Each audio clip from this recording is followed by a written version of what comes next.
Muy buenos días, bienvenidos al Club de Revista de los Servicios de Reumatología del CESI de la Escuela de Ciencias de la Salud de la Universidad Pontificia Bolivariana.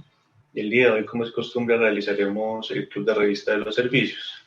El día de hoy nos acompaña el doctor Sebastián Herrera. El doctor Sebastián Herrera es médico reumatólogo, trabaja en la médica, trabaja en su consulta privada y es uno de los autores de las guías de PANLAR de lupus. Además es profesor de reumatología de la especialización de medicina interna del CES. El doctor Carlos Jaime Velázquez Franco también nos acompaña. El doctor Carlos Jaime Velázquez es médico reumatólogo, trabaja en la Clínica Universitaria Bolivariana y además es el jefe del programa de reumatología de la Escuela de Ciencias de la Salud de la Universidad Pontificia Bolivariana. Mi nombre es Miguel Mesa, soy médico reumatólogo, trabajo en mi consulta y en la Clínica Universitaria Bolivariana. El día de hoy nos acompañan varios colegas médicos que son cuyos y siempre están con nosotros en el Club de Revistas. Nos acompañan los fellows del Servicio de Reumatología y muy especialmente nos acompaña la doctora Luisa López, que es ginecóloga y está haciendo su fellow en materno-fetal y que es una famosa de la reumatología y siempre está a cargo de los artículos de embarazo y reumatología. Doctora Luisa, le damos la bienvenida y eso es el micrófono. Bueno, buenas noches, doctor. Muchas gracias. Para el día de hoy vamos a hablar de este artículo, los factores predictores de desenlaces adversos en el embarazo de las pacientes tailandesas que tenían lupus eritematoso sistémico. Ese es un estudio que fue publicado este año, en enero de este año. Y pues para todos quienes lo leyeron, vieron entonces que tiene unas tablas bastante densas que vamos a intentar glosar ahorita y analizarlas con un poquito de paciencia. Entonces, pues básicamente aquí no me voy a extender mucho porque ya sabemos qué es el lupus eritematoso sistémico, qué involucra, qué afecta y pues si combinamos una enfermedad inflamatoria, una enfermedad con una afectación multiorgánica, con un estado gestacional que por sí estamos hablando de un estado más proinflamatorio, pues uno pudiera pensar que puede asociarse a más desenlaces adversos, tanto maternos como fetales. ¿Como cuáles? Con pérdidas fetales, restricción del crecimiento intrauterino, parto pretérmino, maternos como trastornos hipertensivos asociados al embarazo, con requerimiento de optimización en muchos casos de la medicación para el LES debido a, a, un, a recaídas durante este estado gestacional. Entonces, pues no es raro que cuando hablemos de lupus y embarazo, de una tengamos en mente más complicaciones. Es entonces por ello que lo que buscó este artículo era poder ver qué factores existían asociados a los desenlaces adversos del embarazo en una cohorte de pacientes tailandesas que tuvieran claramente lupus y que estuvieran en embarazo. Ese estudio se llevó a cabo en el año 1993 hasta, al 2017 en la Facultad de Medicina de la Universidad de Chiang Mai en Tailandia. ¿Cuándo hicieron el diagnóstico del ED o cómo lo hicieron? De acuerdo a los criterios de clasificación del ACR de 1997, el American College of Rheumatology. Y la idea con este estudio fue buscar qué manifestaciones clínicas existían durante la gestación en esas pacientes con esta patología. Se identificaron también estudios de laboratorio, qué manejo recibían antes y durante el manejo gestacional, el embarazo, si existió o no actividad de la enfermedad y cómo se comportó esa enfermedad.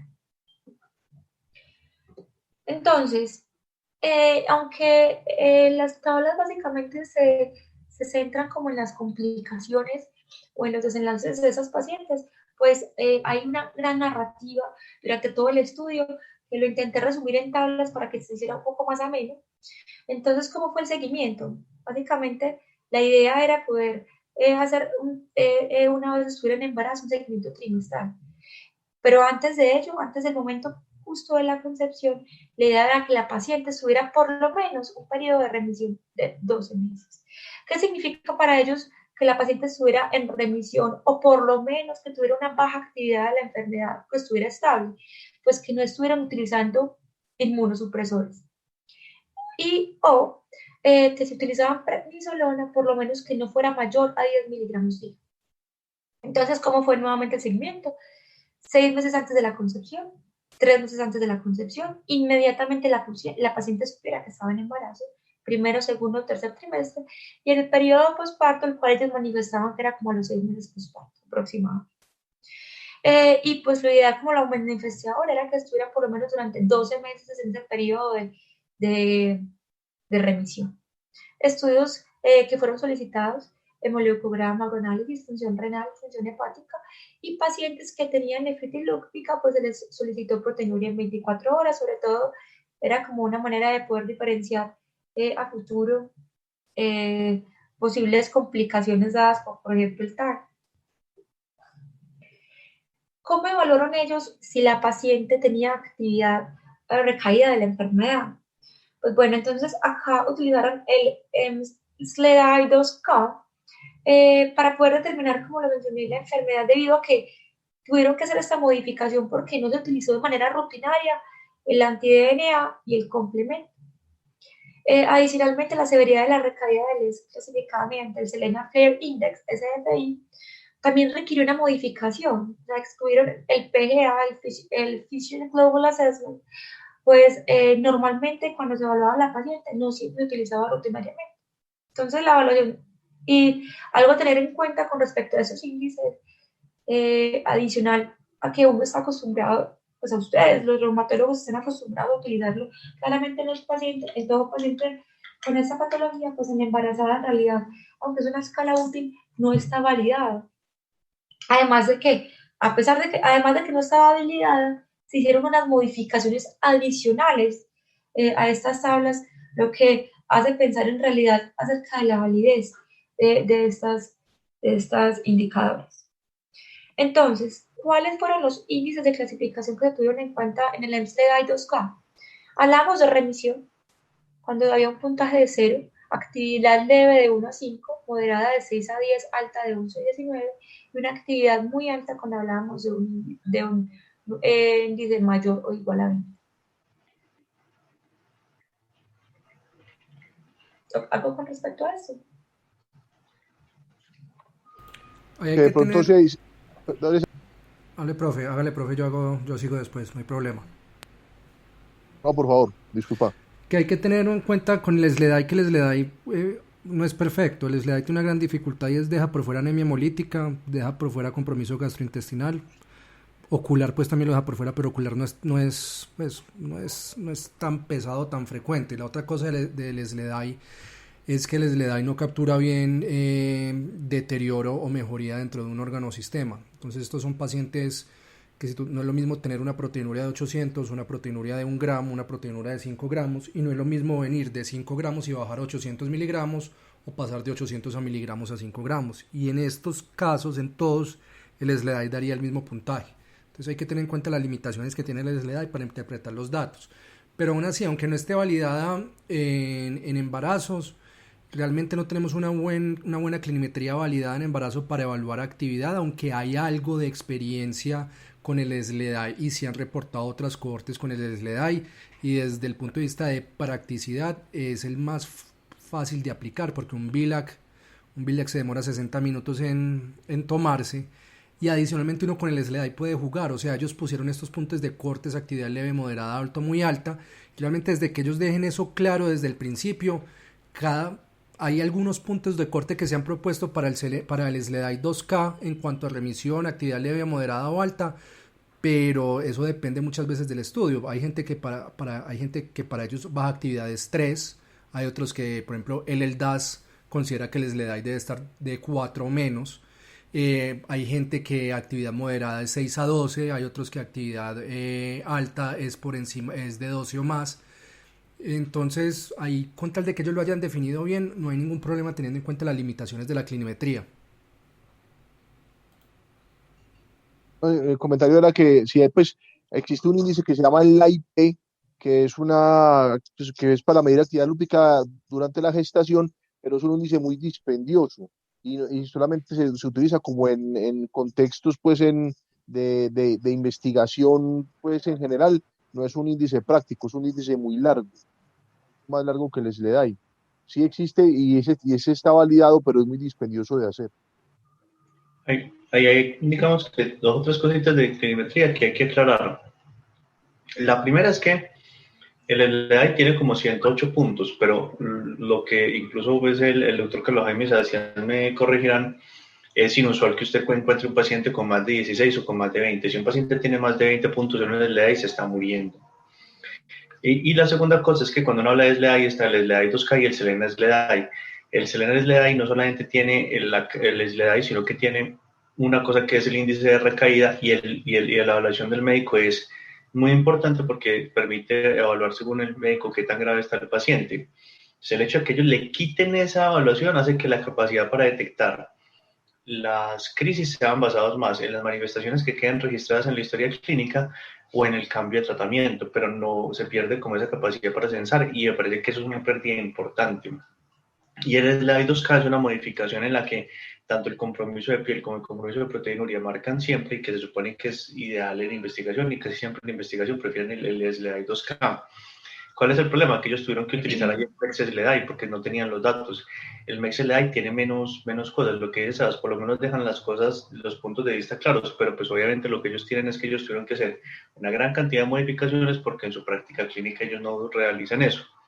Lo que ya de entrada le deja uno una pregunta y es qué tan, pues obviamente en la práctica clínica ninguno lo hace y no es el propósito de venir aquí a pontificar, pero le queda la duda qué tan expertos son si realmente el seguimiento de pacientes de alta complejidad con lupus no se hace una evaluación con complemento y con DNA. No sé los doctores qué opinan pues del puntaje, de cuáles son los puntajes altos que ellos ven en promedio y de qué tanta confianza les da que en un centro de seguimiento de pacientes con lupus no se pida rutinariamente complemento y DNA. Muy importante, pues porque es lo que permite hacer la correlación como clínica y serológica. Y siempre quedará, pues es fundamental en lupus y embarazo. Sí, ahí es, o sea, uno no necesita el complemento del anti-DNA para tratar siempre el paciente, pero sí ayuda mucho y más en una situación compleja que es embarazo. Entonces ahí sí se queda corto. Pues, pero igual es loable, o sea, tiene una cohorte, esta cosa similar al Mexican es pues el SLEDAI modificado, que es el MEX SLEDAI, igual está validado, tiene fiabilidad, es confiable, entonces sí tiene evidencia, pero no en población embarazada. Entonces ahí a uno ya le queda la duda si en una población embarazada podemos aplicar el MEX SLEDAI sin que perdamos la confiabilidad y la fiabilidad que ha demostrado en la población no embarazada. Muy bien, muchas gracias, Luisita, sigamos. ¿Qué desenlaces gestacionales fueron evaluados entonces? Como lo dije, lo dividieron entonces en los desenlaces maternos y los fetales.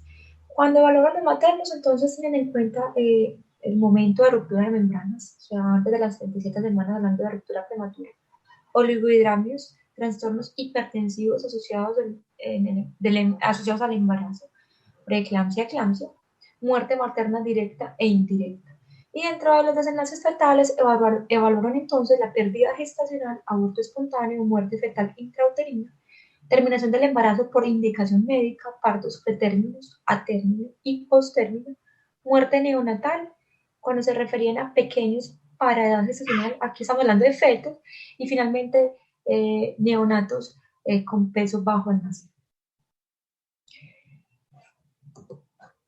¿Cuáles fueron los resultados? Luego de recopilar la información durante los años anteriormente mencionados, se encontró una cohorte de 1.167 pacientes que tenían lupus. De esos 1.167 pacientes, 90 embarazos fueron encontrados. De esos 90 embarazos, 77 pacientes con lupus, es decir, de esos 77 pacientes, pues tuvieron respectivamente 2 o 3 embarazos durante el momento del estudio. Y cada embarazo, así fuera la misma paciente, fue evaluado independientemente. Entonces, tenemos que de los 90 embarazos, 45 fue la primera vez, 45 pacientes eran el primer embarazo, 25 el segundo embarazo y 20 pacientes el tercer embarazo. Encontramos que la edad media de presentación del lupus fue aproximadamente los 21 años, la edad en la que se embarazaron las pacientes con diagnóstico era los 26 años. El embarazo se presentó al mismo momento del diagnóstico de las 7 pacientes, o sea, el 7%. 54 pacientes se embarazaron luego de antes de 5 años del diagnóstico de las. Y 37.7% de las pacientes se embarazaron durante un periodo mayor a 5 años luego de haber realizado el diagnóstico del lupus eritematoso sistémico. Importante que habíamos mencionado que la idea era que la paciente se encontrara en remisión antes de entrar al embarazo. Sin embargo, 33 pacientes, es decir, el 36.67% de las pacientes tuvieron enfermedad activa, mencionándolo con un MSLEDAI 2K score mayor de 0. Ninguno de esos embarazos, o ninguno del 36.67% de los embarazos, fue claramente no planeado. Dentro de el compromiso orgánico, el principal órgano comprometido fue el riñón. El 22.2% de las pacientes tuvieron compromiso renal. Y en orden descendente, como lo pueden ver, lesión mucocutánea, vasculitis cutánea y artritis y anormalidad hematológica. La principal comorbilidad asociada con esas pacientes fue la hipertensión. Hasta un 25.5% de las pacientes que ingresaron al embarazo tenían hipertensión, dentro de otras comorbilidades en menor proporción como la dislipidemia, la talasemia, el síndrome antifosfolípidos, la diabetes y otras, hepatitis, enfermedad cerebrovascular, los otros menos comunes. Hay ese dato de 36% de embarazos activos al momento de la concepción. Una de dos, o la cohorte no está bien controlada o la cohorte está enriquecida con pacientes que no han sido bien educados o que no tienen un adecuado nivel de formación como para planear su embarazo. Y eso, el problema es que una de dos, las personas no son expertas y estos pacientes están mal manejados, o más probablemente es que la condición socioeconómica de la mayoría de estos pacientes no es la mejor del mundo entero, y eso sería un marcador para un peor pronóstico de la enfermedad desde todo punto de vista. Entonces, si uno dice que 36%, probablemente es una cohorte enriquecida con pacientes de mal pronóstico. Y cuando uno dice que la condición es que están en seguimiento con la cohorte y el 30% no planean el embarazo, tiene razón, algo está mal. Y la otra cosa es que es muy importante porque aquí el SLEDAI no puede ser un SLEDAI de 2, de 4, o sea, cualquier SLEDAI que esté activo, como no tiene serología, ya indica algún grado de actividad. Y la otra cosa es que nosotros tuvimos un trabajo que hicimos en Bolivariana, donde no teníamos teníamos pacientes muy controlados, pero eran pacientes de régimen contributivo, que no tenían tanto compromiso, que tenían más manifestaciones articulares y hematológicas. Lo que dice que hay una cosa que es muy importante, y es que eso lo tocó Sebastián, y me parece que vale la pena que los profes lo comenten, y es que el lupus no solamente importa la raza, que obviamente importa mucho la raza, sino la parte sociocultural, que es la parte de acceso a seguridad social, tipo de sistema de aseguramiento y consecuencia de la enfermedad. No sé, profesor, ustedes sí, que es muy consistente, pues ese hallazgo siempre será como uno de esos problemas en lupus y embarazo. Es obviamente, pues porque se hace mucho énfasis y es muy claro que hay que hacer de asesoría preconcepcional, pero la mayoría de las pacientes lúpicas se embarazan, pues no es planeado la gestación. Pues en nuestro medio pasa eso con bastante frecuencia. Entonces siempre será un problema, y obviamente ese hecho explica que puede haber un compromiso grave durante la gestación. Hay algo muy interesante lo que dijo Miguel, y es la parte de etnia. O sea, la etnia, obviamente dependiendo de la etnia va a marcar la gravedad, pero la parte socioeconómica en ciertos lugares o en ciertas regiones, no sé cómo se comporte en Tailandia, la parte socioeconómica muchas veces esconde la etnia. Me explico.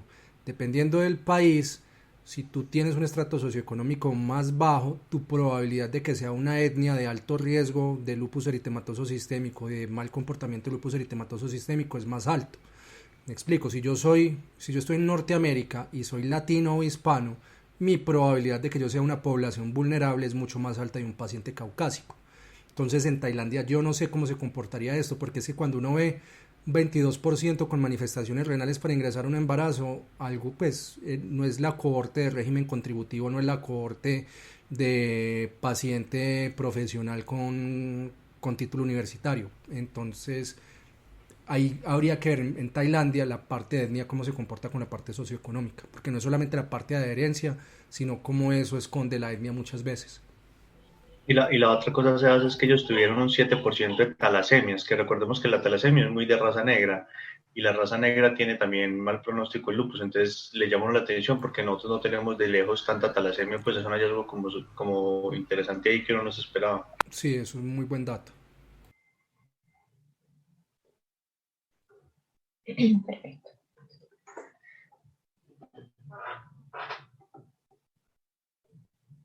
Continuando entonces con los resultados, de las 90 pacientes, los estudios de inmunología que se les realizó, 89 pacientes tuvieron ANAS positivos, o sea, el 98.8% de las pacientes.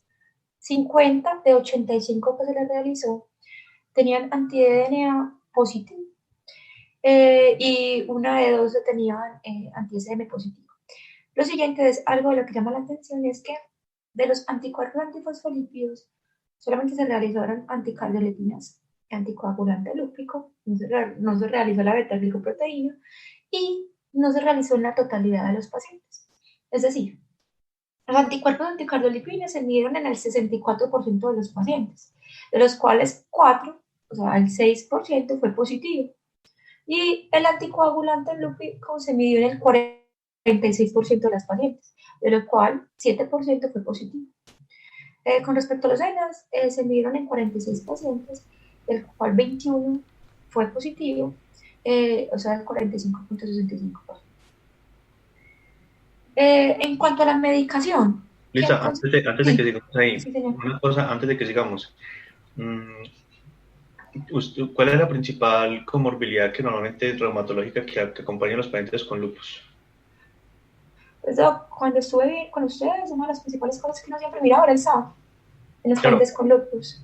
20%, o sea, una de cada 5 tendrán lupus y 40%, o sea, casi que una de cada 3 tendrán anticuerpos antiofolipios. Entonces ya el solo hecho de que usted diga que usted se le fue que usted se le fue tantísima población sin evaluar eso, es un problema muy grande, porque usted no va a saber si los signos de mal pronóstico, pues de Ana Varela nos ayudará, porque obviamente esto es una R que nos busca más asociación y no factores de riesgo y protectores, pero lo que uno dice es si una comorbilidad tan importante como el antiofolipido, porque de hecho la mayor parte de las complicaciones de un síndrome antiofolipido son complicaciones del lupus, o sea, la eclampsia, la preeclampsia, la pérdida fetal recurrente, pueden confundir y pueden complicar muchas de las gestaciones con lupus. El solo hecho de que eso no esté, ya usted dice que la cohorte tiene un problema muy grave de seguimiento, y de hecho el hecho de que tenga una positividad tan baja como el 7-8%, yo no sé si Sebas o Carlos Jaime habrán visto algún paciente, alguna cohorte que tenga una comorbilidad tan bajita. Entonces, a los profes, ¿ellos qué opinan de ese resultado de las cardiolipinas? Y a Diana Varela, ¿ya qué opina de que un resultado de que no se haya tomado una comorbilidad tan importante como es esta? Si quieres, Diana, empieza tú con la respuesta. Es que hay varias cosas del estudio que me llaman la atención. Uno es que realmente no estoy segura si es una cohorte, porque parece muy retrospectivo y cuando hay retrospectivo tiene este sesgo del registro. Entonces puede que se hayan perdido muchos registros y realmente veamos resultados que no son lo que uno espera o lo que uno ha visto en unas cohortes que realmente tienen un seguimiento más preciso en el tiempo. Entonces, partamos desde que me entra la duda si realmente se acoge a una definición completa de cohorte. Y la segunda es que pequeños cambios, miren que hay pacientes que de 90 solo 12 tenían medición de Smith, por ejemplo. Entonces, esos pequeños cambios van a dar grandes resultados. Igual que pasa en las cardiolipinas, que la mitad de esas tenían los anticuerpos, es decir, que la otra mitad puede cambiar el desenlace. Entonces, hay datos muy importantes que no están registrados. Y es que a veces le da uno la impresión que fuera más que una cohorte de lupus, como si estuviera, como dice Sebastián, contaminada con una enfermedad indiferencial del tejido conectivo, pues no es, no es una cohorte de lupus tener porcentajes tan bajos de anti-SM inicialmente. y de anticuerpos antifosfolípidos. Yo creo que este es un estudio retrospectivo donde se revisaron historias clínicas donde hay muchos datos perdidos y eso es lo que pasa, por eso es que no es tan parecido a lo que uno ve en las grandes cohortes descritas. Diana, y otra cosa que yo quisiera preguntar es que ellos dicen que es un estudio retrospectivo que sigue las guías Stroop y lo ponen grande en el título, pero yo en ninguna parte vi como que mencionaran pues como las guías Stroop, cómo las siguieron, cómo hicieron para adherirse a esas guías, corrígeme pues, pero es cierto que no había nada de eso. No, en ninguna parte habla cuál fue el método que siguió y las guías Stroop es muy de revisión sistemática. Ahí, no sé, de verdad que en cuanto a los métodos del estudio me quedan muchas dudas. Yo creo que esa teoría de conspiración de Diana es lo que sucedió. Cogieron un registro, revisaron qué datos tenían del registro y le pusieron el nombre de cohorte. Porque esa, pues, puede que la etnia sea muy diferente, pero 6%, 7% de positividad de anticuerpos antifosfolípidos en una cohorte de lupus no sería lo esperable, y menos en una etnia de esas. Y si nos brincamos a la parte de medicamentos, vos decís que una cohorte de embarazadas la tenés con nada más de 40% de hidroxicloroquina, aunque nosotros sabemos que la adherencia a la hidroxicloroquina no es del 100%, estás en el límite inferior de lo reportado para registros y cohortes. Realmente estamos hablando que hidroxicloroquina en estas épocas o en los últimos 10 años, alrededor del 60% de los pacientes la deben estar tomando. Pues idealmente 100, pero uno realmente ve en promedio que alrededor de 60, pero que 40% estén con hidroxicloroquina y que casi el 20% estén con más de 10 miligramos o más de prednisolona al día, eso no es el manejo usual de centros de remisión de lupus, ni menos en embarazo. Nosotros la salvedad de Anita tenía entendido que el Stroop son de estudios observacionales y el Prisma es de revisiones sistemáticas, ¿no es así? Sí, pero pues son diferentes guías que le dan a uno paso a paso de cómo debe seguir y en los métodos uno puede explicar muy bien si siguió o no lo que ellos sugieren y aquí en ninguna parte está especificado eso. Por eso yo creo que este estudio no es lo que muestra ni en el título, pues no es una cohorte y le falta mucho metodológicamente. Por eso es que una cosa es lo que dice el título y uno siempre tiene que, lo que nos dice Diana, uno tiene que evaluar porque hasta el mismo tipo de estudio y todas las cosas se puede, y con frecuencia, no solamente se puede, sino con frecuencia se equivoca. Entonces es un llamado para siempre, como decían el ingreso a la Academia de Ciencias en Londres, nullius in verba, en la palabra de nadie. Siempre que uno evaluar las cosas, información, el criterio ahí. Lisa, puedes seguir. Perfecto.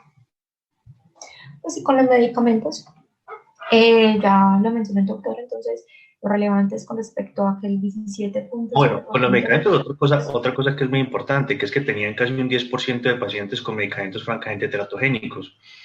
Ya que usted en una cohorte de supuestamente seguimiento de pacientes embarazadas, el 10% le estén tomando medicamentos teratogénicos, es, por decirlo menos, un marcador de mal desempeño, porque es que está haciendo mal la tareita.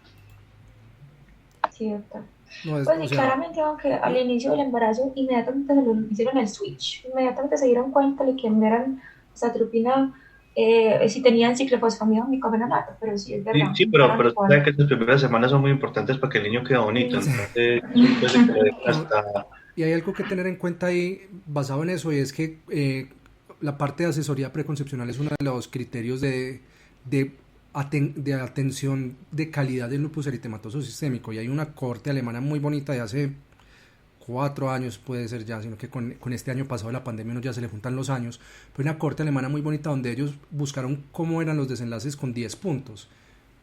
O sea, si el médico tocaba esos 10 puntos, a medida que aumentaba la cantidad de puntos que tocaba, aumentaba la calidad de la atención y disminuía la comorbilidad y las complicaciones en esos pacientes. Y dentro de eso estaba profilaxis de osteoporosis inducida por glucocorticoides, medición de anticuerpos antifosfolípidos y uso de ácido salicílico, la parte del tailoring de la prednisolona, pero dentro de eso estaba la asesoría preconcepcional. Y como dice Miguel, si yo tengo esa alta frecuencia de pacientes que se me embarazan sin estar planeados y esa alta frecuencia de pacientes que tienen una concepción a pesar de los medicamentos teratogénicos que tiene, ahí hay un punto de calidad que están fallando en la parte del tratamiento. y por eso, nuevamente, una cohorte en un centro de referencia, ese no sería el comportamiento. Y si ese fuera el comportamiento, habría que evaluar la parte de la calidad de la atención que estaría recibiendo el paciente de la cohorte.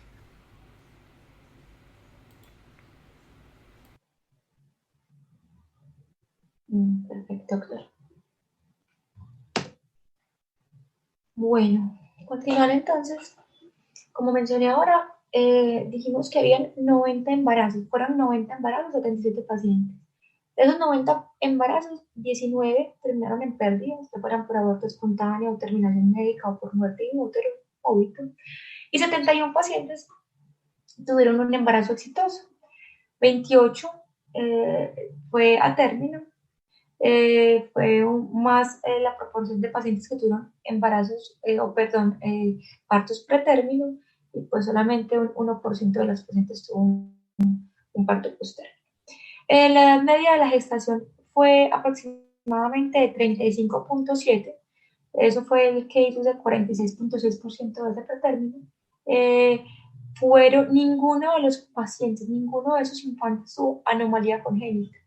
Eso es importante, y ninguno tuvo ningún bloqueo cardíaco asociado, o no se describió pues dentro del artículo. Dentro de las 21 complicaciones maternas, encontramos que 11 tuvieron ruptura, 8.8% tuvo un trastorno hipertensivo asociado a la gestación, y eso es importante porque aquí dice 8.8%, pero dentro de la discusión vamos a ver que hay como algo que no cuadra con respecto a esta descripción. En el odiricohidrarnos, 4%, y la hemorragia posparto del 2%.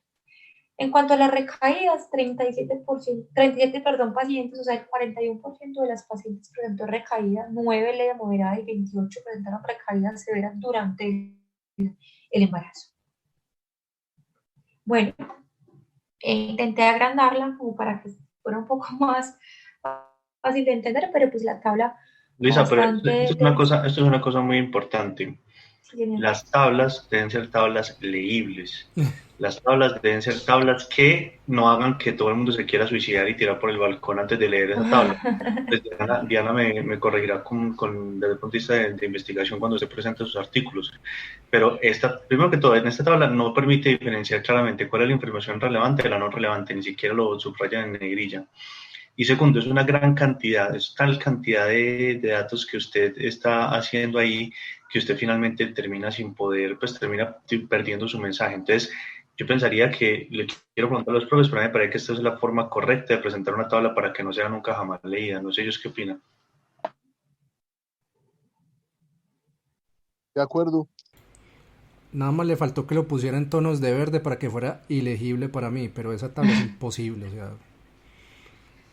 Nada más le faltó eso, como si no quieren que la lea, para el daltónico póngala en tonos de verde. O sea, sí, realmente un gallo leer esa tabla. Bueno, me alegra que lo digan, entonces si tengo equivocaciones ya saben por qué fue, listo. No fui yo, fue la tabla. Y por eso la interpretación, pues, como lo van a ver, Es más, doctores, con respecto a la misma interpretación, ellos a veces tienen hasta incluso controversias entre la tabla y entre lo que escriben dentro de la discusión.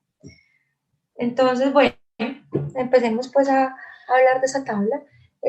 Lo que, como lo dice el título, de lo que busca es como mirar el efecto del compromiso renal, de la hipertensión, de la presencia de anticuerpos anticardiolipina y o anticoagulante lúpica, y las recaídas en el lupus en embarazo. Entonces, ¿qué encontramos? En la primera parte podemos ver entonces el compromiso renal. 40 pacientes tuvieron nefritis activa durante el embarazo. Vemos entonces que fueron 30 de esas pacientes que tuvieron el embarazo exitoso y 10 de las cuales terminaron pues como en muerte fetal. Cuando uno compara a estos pacientes que tuvieron compromiso renal con las pacientes que no tuvieron ese compromiso renal, pues uno ve que pues ahí lo que muestra la tabla es que hubo mayor número de complicaciones en el embarazo. La edad gestacional fue menor, o sea, lo que se traduce como en menos embarazos a término. El peso fetal también es menor, y la proporción de infantes con bajo peso al nacer también como lo vemos aquí, es menor de 2.500 gramos, también fue mayor para las pacientes con compromiso renal. Otras complicaciones como la ruptura de membranas, el oligohidramnios, el TAE, pues fue proporcionalmente más alto, pero no es estadísticamente significativo. Y cuando uno ve el resto de efectos, pues como de la hipertensión, por ejemplo, cuando uno ve el efecto de la hipertensión arterial, uno ve que no hay desenlaces adversos entre ese evento y entre el resto de ítems tenidos en cuenta, o por lo menos no son estadísticamente significativos. Yo quisiera preguntarles a los doctores si ellos no piensan que hay algo de tautología en esta forma de hacer los análisis, porque yo digo, Flares y flares. si un paciente, por ejemplo, tiene crisis, pero el paciente tiene crisis y además de eso tiene compromiso renal, pero ya sabemos que el compromiso renal está relacionado con más actividad. Entonces, mido actividad, pero además de eso mido crisis, pero además de crisis mido compromiso renal, pero además de eso mido hipertensión. Y no sabía uno hasta qué punto varias de esas variables no son colineares y están ahí como, estamos ahí como midiendo la misma cosa.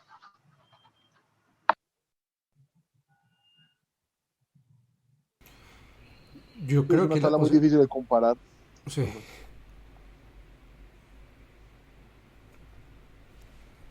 Dale, Sebastián.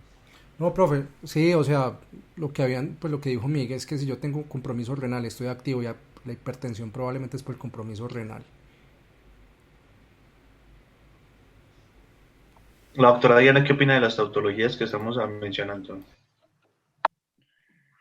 Que lo más probable es que hay colinealidad. Eso, conciso, así, Luisita, sigamos. Listo. Con los anticuerpos anticardiolipínicos y el anticoagulante lúpico, acá uno ve que cerca del 50% de las pacientes que se les realizó el estudio, pues que fue cerca del 50% de las pacientes a los que se les realizó esos anticuerpos, y fueron positivos en una pequeña proporción de pacientes, o sea, el 6.8 versus el 7.14% respectivamente, de anticardiolipinas y anticoagulantes lúpico, no tuvo una diferencia estadísticamente significativa con respecto a los desenlaces maternos y fetales. Y eso llama la atención porque normalmente los pacientes que tienen anticuerpos antifosfolípidos positivos, pues uno los correlaciona más con desenlaces adversos. Y digamos, si en este caso, pues mayor número de abortos, mayor número de óbitos, mayor parto pretérmino, pero como lo ven en la tabla, pues o no lo subrayé, es porque precisamente no hay un valor que sea estadísticamente significativo. Hablando con el doctor Miguel, me mencionaba, era como si lo viera como un factor protector, pero más que un factor protector es que en realidad es como un factor neutro, o sea, tener los positivos no me va a afectar el desenlace de las pacientes, y esto llama la atención porque no es, es lo normal con respecto a lo que uno ve en realidad con esas pacientes que tienen anticuerpos positivos. Y las recaídas, ya lo mencionó el doctor, mayor recaída, si hay recaídas, pues lo que mencionan acá es que va a haber pesos fetales menores, embarazos a término menores, o sea, más embarazos pretérmino, van a haber menor peso, más complicaciones maternas. Entonces, ese cruce de variables entre las características recaída con ese cruce de recaídas como pues igual redundante dentro de la presentación.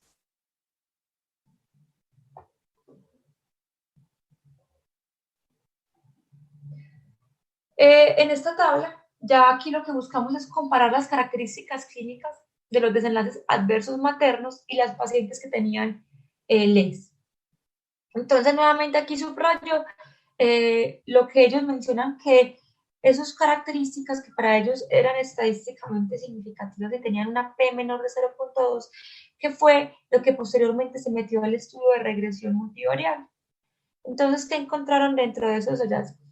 Que las recaídas y el compromiso hematológico durante el embarazo predice un mayor riesgo de ruptura y de TAM. Ahí subrayé en punticos negros algo que me llamó la atención, y es que, entonces, por ejemplo, con respecto al riesgo de recaída en el embarazo, es estadísticamente significativo, pero entonces uno menciona, entre más recaída, tienen más probabilidad de éxito en el embarazo. Pues no sé si me están entendiendo a dónde estoy llegando. Yo intento señalarlo en la diapositiva.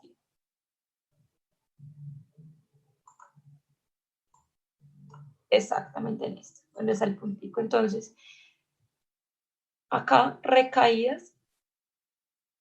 Resulta que el 45% de las pacientes que tuvo recaída, que tuvieron recaída, tuvieron aquí mayor éxito durante el embarazo versus las pacientes que tuvieron pérdidas gestacionales, que fue el 26.3% de la gestación. Las pacientes que tuvieron prednisolona más de 10 miligramos día, pues fue un factor como protector, tenían más embarazos a término en relación con el resto de pacientes. Con respecto... Lo que pasa, Luisita, es que yo pienso que esas tablas hay que mirarlas con mucho cuidado porque tiene varios componentes raros. Primero, eso de que los pacientes con lupus que tuvieron crisis, que tuvieron embarazos exitosos, tuvieron más crisis, es un dato como un poquito... En contravía de todo. Contravía de todo, pues que desafía toda la lógica. La única explicación es como se siguieron menos las pérdidas del embarazo o el número fue mucho menor, pues que simplemente sea el bajo número o las diferencias claras en el seguimiento.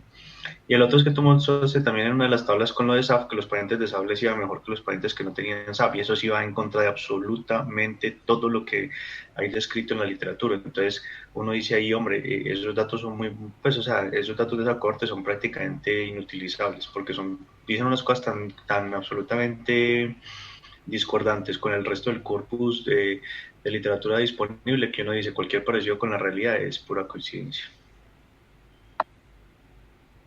Perfecto. Pues, o sea, así fue como lo miré, como intentando ver cuáles P's estaban menor de 0.2 e irlo comparando. Entonces, por ejemplo, así como usted lo menciona, uno pudiera interpretar la tabla, el compromiso mucocutáneo aumentaba la probabilidad de peso normal durante el neonato.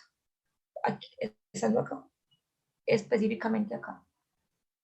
Peso normal, tenían un peso mayor quienes tenían una enfermedad activa con compromiso mucocutáneo. Es como dentro de la interpretación de hecho. O de pronto tenían mayor peso porque estaban macrosómicos por la prednisolona que le estaban dando para controlar la actividad. Es que ahí el problema es que hay muchos pecados. Esto es un reporte de un registro con todas las dificultades que tiene un registro y de una población que no es la población usual del lupus eritematoso, pues no, 40% de uso de hidroxicloroquina, 30 y pico por ciento de pacientes con embarazos no deseados, una baja frecuencia de reporte de anticuerpos antifosfolípido, de anti-RO. Entonces realmente probablemente esa tabla tenga sesgo sobre el sesgo, sobre el sesgo, sobre el sesgo. Perfecto. Esta otra tabla ya es los desenlaces adversos maternos. Y aquí vemos entonces que las recaídas y el compromiso hematológico en realidad predice un mayor riesgo tanto de ruptura como de trastorno hipertensivo asociado al embarazo. Y factores predictores de recaídas en el embarazo incluye la presencia de vasculitis, de compromiso mucocutáneo, compromiso renal y el compromiso hematológico.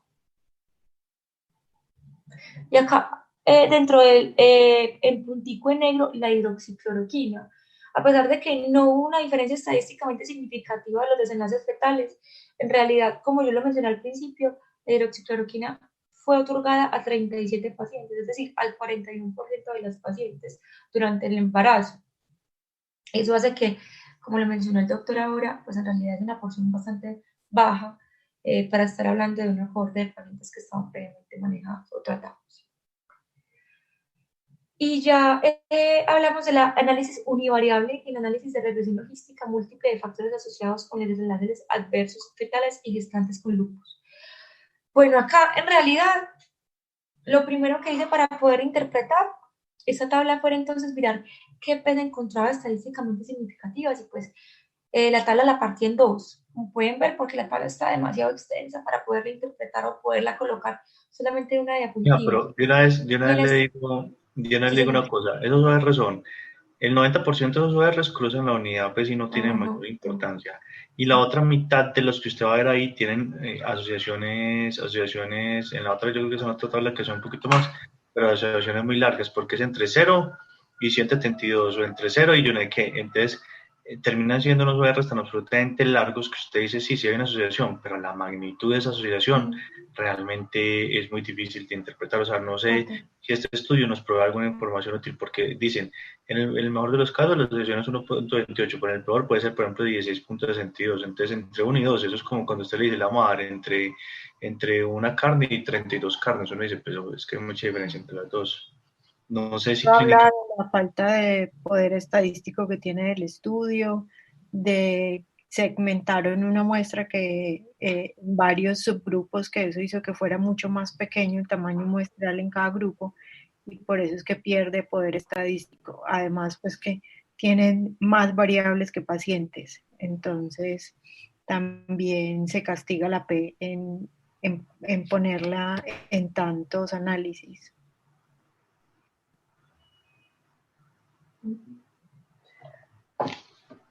Exactamente el mismo análisis vemos acá, en análisis de regresión también logística, pero en este caso ya de los desenlaces adversos maternos. Y también, como lo menciona el doctor, por ejemplo, en esa que subrayé, tenemos una intervalo de confianza que va desde el 1 hasta 553. Pues son cifras bastante heterogéneas, bastante amplias. Discretamente heterogéneas. Por lo tanto, no podrían ser como interpretables. Bueno, esas son como las tablas traídas a colación, doctores. Entonces, traigo específicamente dentro de la discusión. Que le quiero decir acerca de la discusión, que tiene un pecado fundamental muy grande. El primer pecado fundamental es que hablan demasiado de la fisiopatología y hay párrafos. Sobre todo del TAE, doc. Eso me llamó mucho la atención. O sea, ni siquiera hablan, dicen que no hubo preeclampsia, no hubo eclampsia, pero se toman una página para hablar de la fisiopatología de la preeclampsia.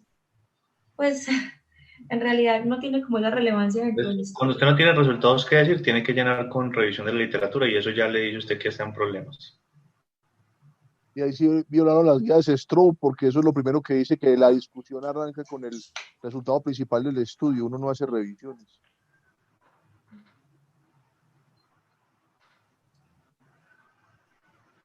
Sí, perfecto.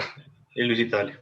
Sí, perfecto, total. Y además, entonces cuando uno ve unos puntos críticos, entonces dentro de la discusión, ellos mencionan, uno de los desenlaces del embarazo subsecuente en pacientes que tenían LES tuvieron una leve disminución en la proporción de nacidos vivos, embarazos a término, fetos pequeños para edad gestacional y neonatos con bajo peso al nacer, y un leve aumento de la proporción de pérdidas fetales, particularmente por terminación médica. Entonces uno dice, listo, en el primer embarazo tuvimos tales complicaciones, en el segundo, bueno, hay que tener un poco más de precaución y vamos a intentar hacer cumplir con lo que nos equivocamos en el embarazo anterior, pero por lo contrario, antes, en el segundo, tercer embarazo, pues como lo mencionan ellos, antes tendieron a tener como peores resultados, que eso es como algo que no debería pasar en una población, en un centro donde es experto en estos pacientes. ¿Cierto? Peores resultados, más cesáreas y más terminaciones del embarazo por decisión médica. O sea, si usted está en un centro de alta complejidad, usted antes debería luchar por no tener que terminar el embarazo de una mujer, a menos que tuviera una indicación clara por las implicaciones que tiene para el bebé, que tiene derecho a vivir si usted tiene la capacidad y es deseado por la familia, y obviamente porque usted está en un centro de alta experiencia. Usted no debería. Entonces, yo creo que es un marcador es un marcador rojo, pues Sebas nos dirá, pero es que uno esté haciendo más cesáreas y terminando embarazos por decisión médica, sabiendo que hoy en día hay muchas opciones para controlar a esos pacientes, es una situación complicada desde el punto de vista de que si usted deja que se embaracen más y lleguen más en crisis, y como después, o sea, es todo lo que es en contra del deber ser. Además que algo que me llama la atención, y es que ellos, o sea, estamos hablando de un estudio de reumatología, ellos porque hablan de porque el motivo por el que se llevó a cabo más cesáreas era el temor a una ruptura uterina. O sea, se están metiendo ese es como uno de los cosas como que no tiene lugar a esta discusión, y más que ni siquiera hablan de cuántas pacientes de las que les hizo cesárea tuvieron cesárea previa para uno pensar en que hubo más ruptura. o sea, ni siquiera menciona como las probabilidades de que exista, entonces ¿por qué traen como este resultado a colación? ¿O por qué traen esa posible explicación? O sea, no fue como muy entendible en realidad. Porque están Y en confundiendo para Medicine, vencer. y Y, publicado en Medicine. la otra cosa que es lo que tú nos vas a mencionar es la definición de trastorno hipertensivo, preeclampsia y crisis lúpica, que es pues sinusitis lúpica.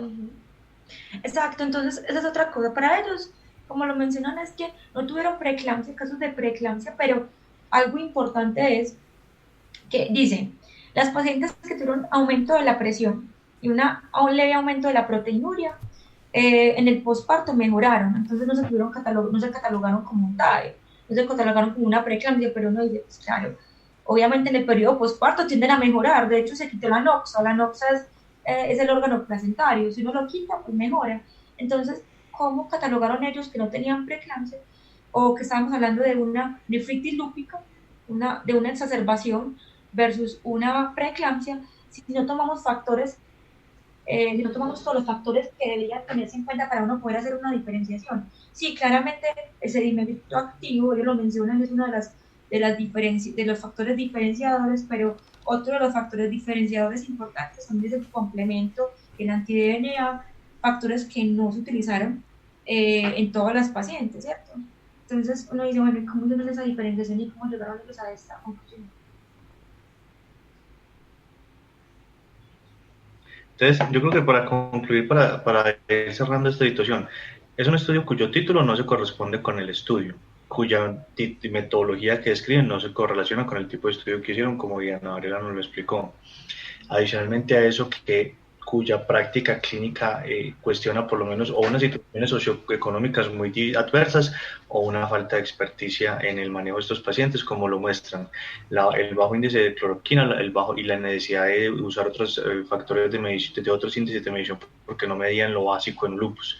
Adicionalmente a eso, con una falta de medición de comorbilidades fundamentales, la presencia de tautologías y pensamiento redundante y colinearidad en las variables que ellos estudiaron, y lo que nos da por resultado unas variables completamente amplias, muy mal presentadas en forma de tablas, y que adicionalmente a eso nos con unos intervalos de confianza tan amplios que no tienen ninguna utilidad clínica. Y finalmente, a la hora de la discusión, ellos tienen que decir que no podían distinguir si un paciente era hipertenso, preeclampsia o crisis lúpica, lo que quiere decir que aunado a todo lo que tienen, estaban completamente ciegos y que realmente no descubrieron absolutamente nada porque tienen unos baches gigantescos. O sea, este estudio realmente no se puede usar para tomar decisiones en la práctica clínica. No sé, el profe Sebastián y el profe Carlos Jaime, si quieran dar su concepto ahí al respecto. No, por mí ya lo dijiste todo. Todo de esos, cuando uno empieza a leer la introducción, ya cierra el artículo porque como que no le cuadra a uno. Y una cosa que nos recalca mucho el profe Carlos Jaime es que cuando usted escribe tiene que darse palo en sus limitaciones y abordarlas y reconocerlas, y estos manes pasan de gache muchas de esas limitaciones. Entonces yo creo que es una cosa complicada. A la doctora Luisa, yo le agradezco muchísimo la presentación de ese artículo. Sé que hizo un esfuerzo excepcional porque cierta persona, que no vamos a decir quién es, pero que rima con Miguel, y no le habían mandado el artículo. Entonces, doctora Luisa, yo le agradezco infinitamente su dedicación, le agradezco mucho su presentación, y no es para hablar mal del artículo, sino para criticar y que aprendamos de él. Hay artículos que se aprenden de lo bueno, que aplican para nuestra práctica clínica, y hay artículos que de sus errores podemos aprender cómo hacer mejores procesos de investigación y de pronto cómo escribir mejor. De todo se puede aprender, y desde ese punto de vista son unos ejercicios valiosos. Los dejamos entonces a todos. Recuerden que el próximo miércoles 10 de Semana Santa tendremos un artículo muy interesante. El doctor Juan Pedro ya lo ha leído, pues, y está muy entusiasmado con su presentación. Entonces vamos a hablar de un artículo que posiblemente pueda implicar cambios grandes en la práctica clínica. Cuando lo vean ya vamos a ver qué es. Al doctor Carlos Jaime, al doctor Sebastián, muchas gracias siempre por su concepto y por sus consideraciones. A Diana por sus aportes desde el punto de vista epidemiológico, que siempre son valiosos. A la doctora Luisa, a todos ustedes por acompañarnos, y no nos queda sino más que decirles gracias totales. Buenas noches. Feliz noche. Buenas noches. Muchas gracias. Noche.